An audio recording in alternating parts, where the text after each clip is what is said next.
Welcome, everybody, to the Cone of Shame Veterinary Podcast. I am your host, DrAndyRoark. Guys, I am here today with my new friend, Alex Sigmund. He is one of my favorite discoveries of 2025.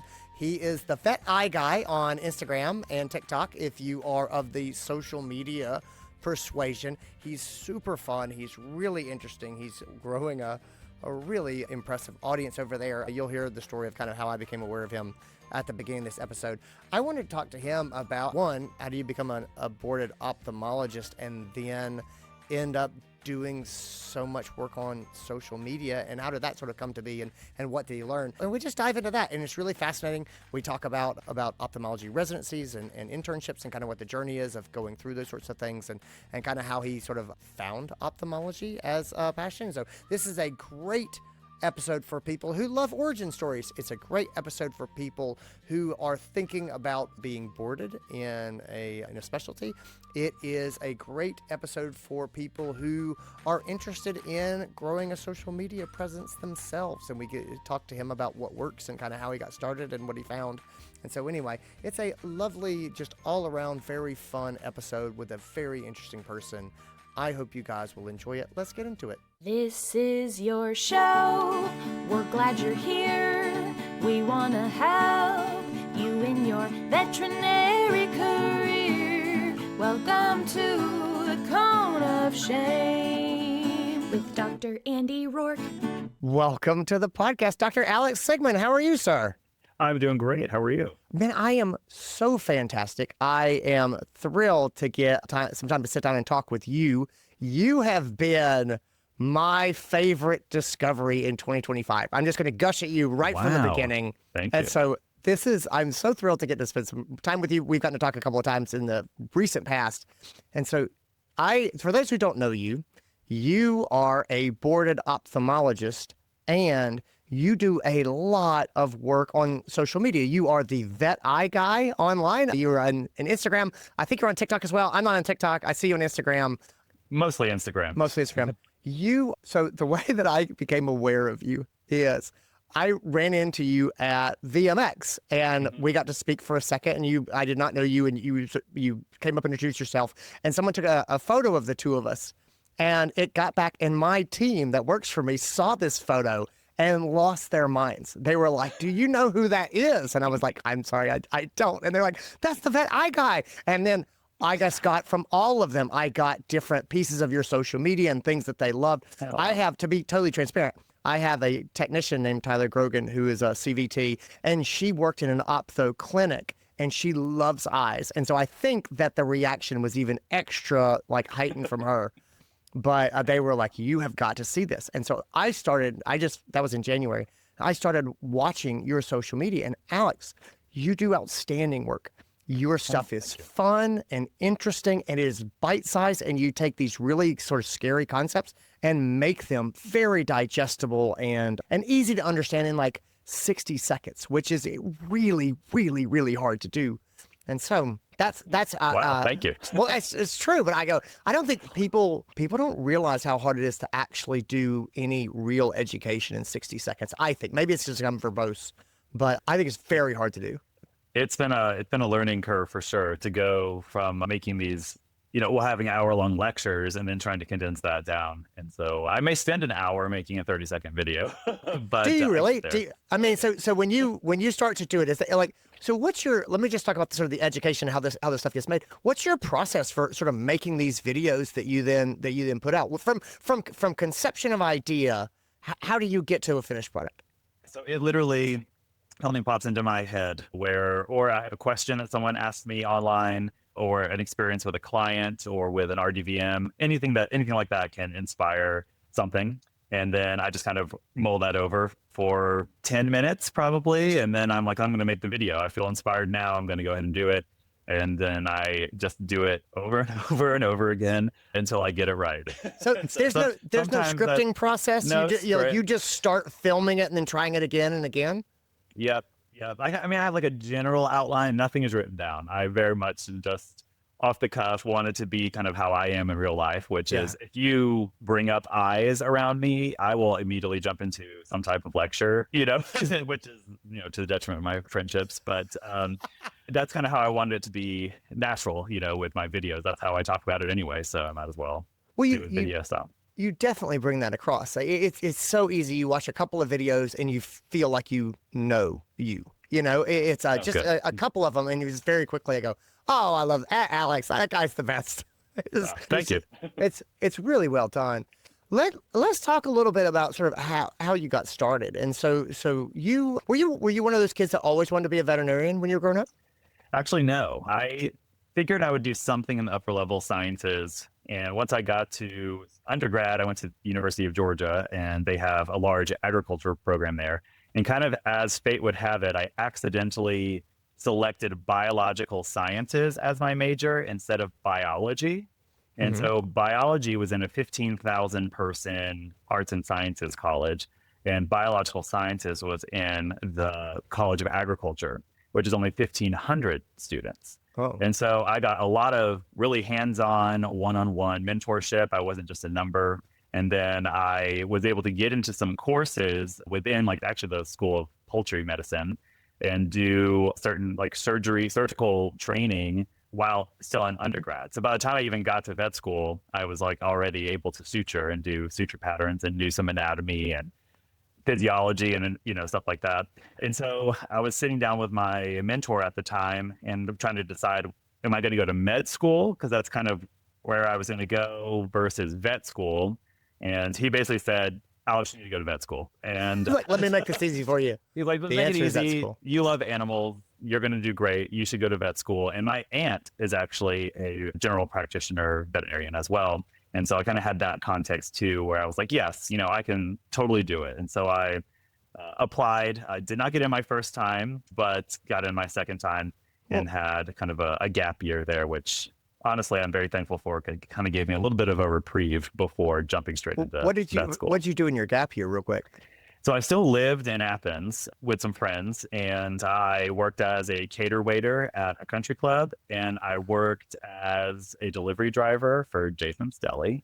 Yeah. And you live the college student life of no classes, just living in Athens, Georgia, doing the things. That's amazing. I'm not sure I would have recovered from that, but that's an amazing play. How did you present yourself to vet school? Did you roll in and say, look at me, I'm going to be a poultry vet? How did you, I got a master's degree in zoology and rolled in like I was going to be a research person, and then just became a companion animal vet. But yeah. My only real experience was with general practitioners. I actually, because of my aunts, I had no idea that there were specialists of any kind when I even got into vet school.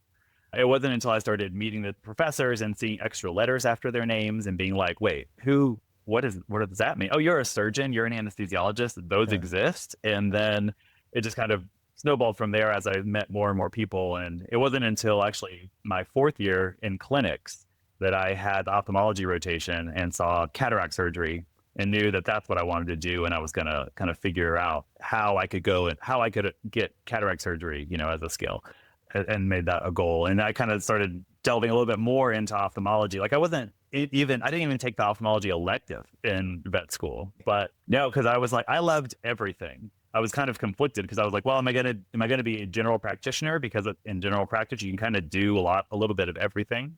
Am I going to be an internist? Because I love puzzles and putting the cases together, and they just deal with kind of the whole system in a way. And then once I saw the cataract surgery, and I was like, oh, ophthalmology. And then you kind of see that in ophthalmology, you get to do surgery, you get to do internal medicine, you get to do oncology sometimes, and technically you do plastic surgery on the eyelid reconstructions. And, you get kind of a little more of a microcosm of the body because the eye is so complex that it involves a lot. And I was able to kind of just channel all that energy into learning a lot about a little versus a little about a lot. I imagine the scene in the movie where there's the dance floor, and then the dancing people kind of part, and there's one person who's just highlighted, and that's ophthalmology for you. You were like, there it is. Yeah, it was an aha type of moment and it's funny because I had heard one of our internal medicine residents said that she saw some procedure when she was a student, and it made her go, I want to be an internist. And so it really resonated when I saw that surgery, and I was like, holy cow, I want to do that. And then figure out like how to do it, which also brought angst because it's really hard to get into ophthalmology programs. There's not a lot of them. I did not know. Like, it's super competitive. Did you know when you started down that path, or did that only become clear to you later on? Only later on did I realize, I was told. Before or after you got in, did you realize how hard it was to get in? Oh, like before I got into the residency? Oh, yeah. I knew ahead of time because when I applied, there were 9 positions for like 70 or 80 applicants. Oh, wow. And so you kind of apply to everything and cross your fingers.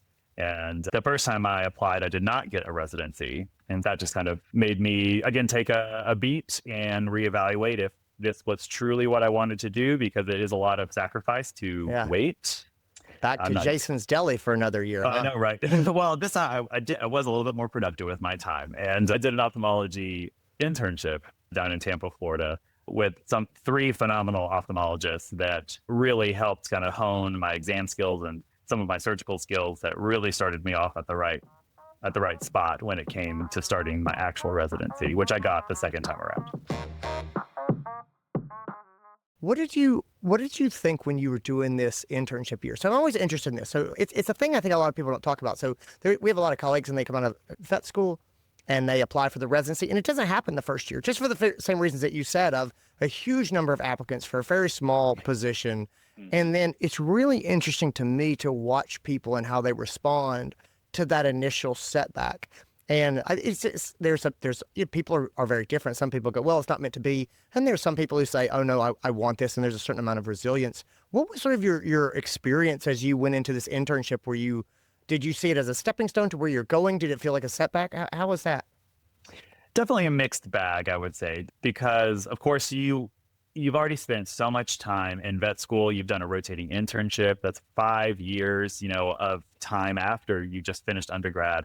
You're getting older. You're not making very much money. You have loan. So there's all these factors like floating around, and you're like, gosh, am I going to sacrifice another year to hopefully get one of these sought after programs that's going to extend my education formal education another 3 years, 3 or 4 years, depending on the program? It's a lot to consider. And so I wondered like if I wanted to do it enough. Yeah. And I think, throughout my education, there's always been a next step. And I had to really think about, am I doing this just because it's the next step? Or am I doing it because I really want to? Am I doing it because it's hard and I'm trying to prove something? Or, is it really the passion that I think it is? And having to go to a specialty internship, I got to see every single day, like rotating internships, you get a couple weeks of the specialty you like mine is ophthalmology is usually an elective, so we don't have very many weeks. And I went from that to now I'm doing it every single day at a very high volume practice with 3 different ophthalmologists that I get to learn from. And so it's like, if I don't like it here, then I will feel better about not doing the residency, kind of like testing it out, or this is going to cement that this is what I'm meant to do. And that's pretty much what happened. I thrived. I loved it. I worked. It didn't even feel like work, which is honestly, my dad has always said, find something that love to do and you'll never work a day in your life.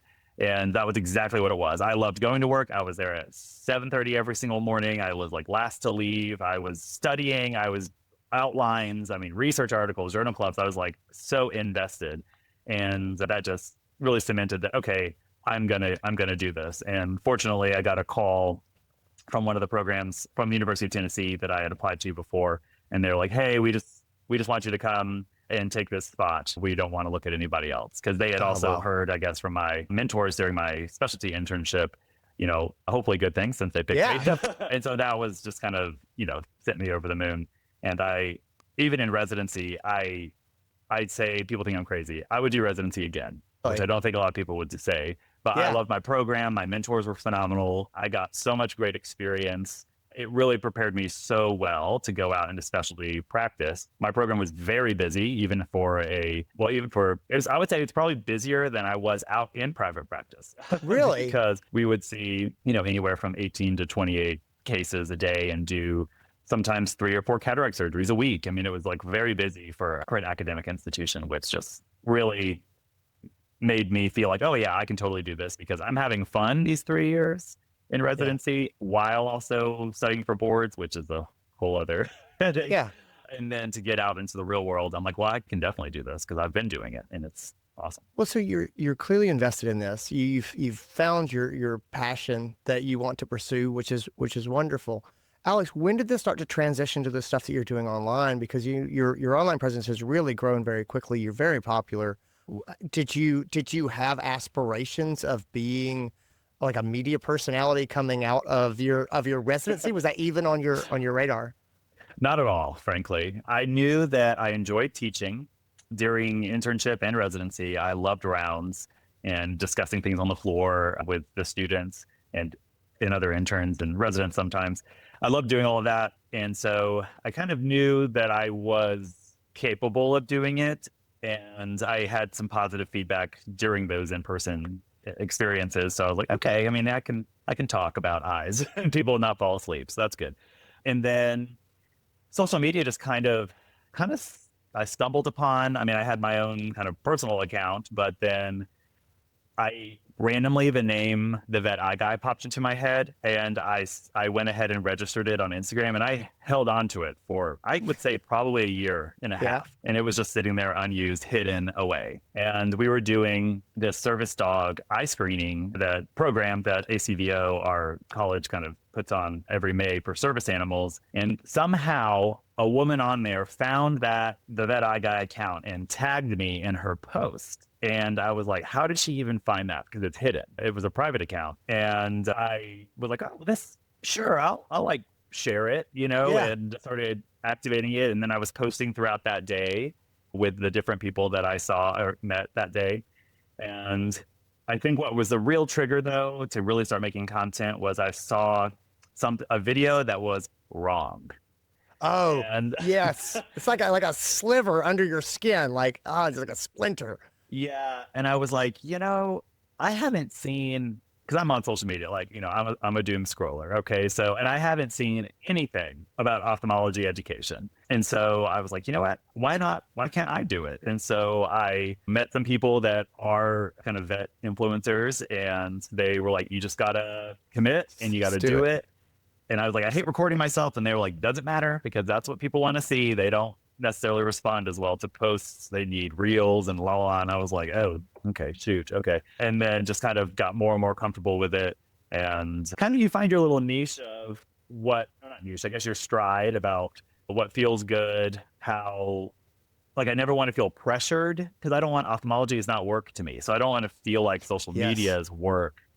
So that's why I really only post if I feel like it. Now, the quote unquote algorithm may not like that, but it at least allows me to remain how I want to be, which is authentic, honest with how I present my information, and about stuff that I'm passionate about, because I hope that comes through versus me talking about a topic that I don't care about. Yeah. What is this is great. You seem to be someone who has had these lightning strike moments sort of throughout your career where you just get this inspiration or piece of feedback. What is the first time that you can remember someone coming to you and saying, like a real person, not just a like on the screen, but someone saying, wow, this was really helpful. This meant a lot to me. I'm sure that's got to be a wonderful experience. I tell you, in my experience, it's a wonderful thing when it happens. I won't act like it's not something that I've had the pleasure of experiencing. But for me, it's always just wildly motivating when a real, actual person comes up and says, you did this thing. What's the first experience that you really remember in that regard? Probably the first one was honestly relatively recently at VMX, and really? I got to give a lecture at VMX, which was awesome, and we had 500-600 people there, and I was like floored with the response. But at the end, people come up afterwards and they want to ask you questions, and the very last person, everyone else had pretty much gone, and there was this woman kind of hanging back. And she, came up to me, and she was honestly very emotional, like tears kind of welling up, not able to speak very well. And she got out to me that, she was from another country that doesn't have ophthalmology. They don't have a lot of training there. And that my Instagram page has completely changed how they treat their animals there and has given them so much more confidence in what they're doing, which is only helping their patients. And she was just so overwhelmed to actually meet me. And I'm standing there like, what? Like I just make little 30-second videos about cherry eyes or something, and not realizing kind of this international reach that it has. And I will always really come back to that experience as something that will just kind of spur me on. And if I ever doubt what I'm doing, it's like, I will remember her, that there was this impact that I kind of unintentionally made. And so now I feel like when I'm making these videos, it is for someone. It is for that woman. It is for, I had someone call me or message me from Sweden yesterday, and I had someone in India, that messages me. And so it's like, I'm doing it for those people. Plus, of course, vet students and any GP that feels like ophthalmology wasn't a focus in school, because I don't think it is a big focus in school these days, unfortunately. And so there's that's another reason to make these things, is that there's just so much uncertainty with how people feel about their ophthalmic skills, and that the more comfortable you can become, obviously the more confident you can become, and the more you can do and the better outcomes. And so it's just like this whole chain of events that is cool to see. So you talk about the misinformation that's out there bothers you. What are your top sort of pet peeve pieces of misinformation that you think are good, without starting a holy war? What are the things that you see out there that you were like, I really wish people would not promote this idea, or would not, sort of, I'm not saying it's necessarily an intentional falsehood, but like this is information that's not helpful to our patients. If you have seen some of my ulcer videos and antibiotic use videos, you will know that the use of fluoroquinolones for non-infected ulcers is a huge issue. As far as trying to have good antibiotic stewardship. And so when I see people recommending or talking about using ofloxacin or ciprofloxacin for indolent ulcers or your routine ulcers, or even just for conjunctivitis, I get a little bristly at that, because we just don't have very many antibiotics at our disposal.